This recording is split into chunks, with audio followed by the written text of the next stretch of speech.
Tipa. Aha. Nancy. Nancy u mene ne znam da ja sam nešto.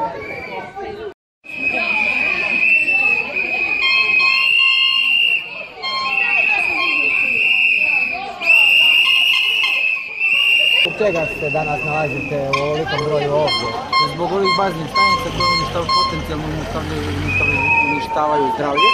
Znači opasni su po silnu djecu koja su tu, tako da nije u principu nije zdravo. Još tu si čovjek gradski vijećnik, član tog HDZ-a, neka živi zdravo, ali mislim nije u redu. Nije u redu. Postoje studije koje kažu da je to štetno, znači dokazane studije koje su provođene preko 10 godina, tako da mislim nema smisla. Koliko vas je? Koliko nas je? Otprilike. Za sad ima 70-80 ljudi, od toga je 30% djece. Da. I koji vam je cilj? Cilj nam je promijeniti zakon. Kada se zakon promijeni, onda neće svako moći raditi šta želi, nego će se morati držati znači, i moralnih i društvenih normi, sve u skladu sa zakonom. Kako su vaše saznanja, o kakvim se tu baznim stanicama radi? T-Com i TV2. T-Com i TV2. Mislim, nije bitno da je bilo ko da je u principu nije u redu.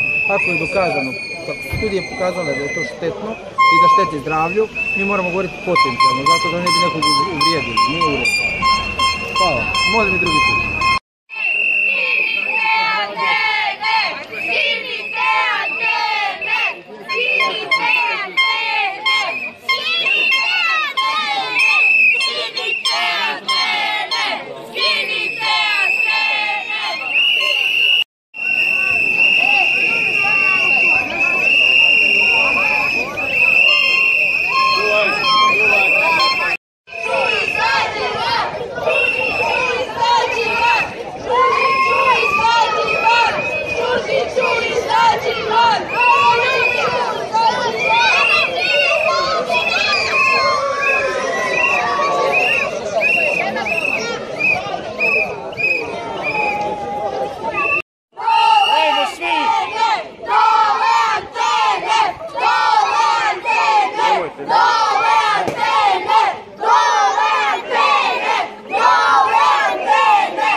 Vidjet ćete ovdje sakupiti.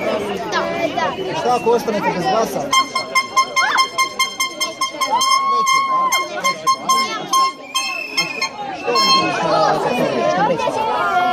Jedan plakat koje vidimo da su nam tu neke antene nacrtane.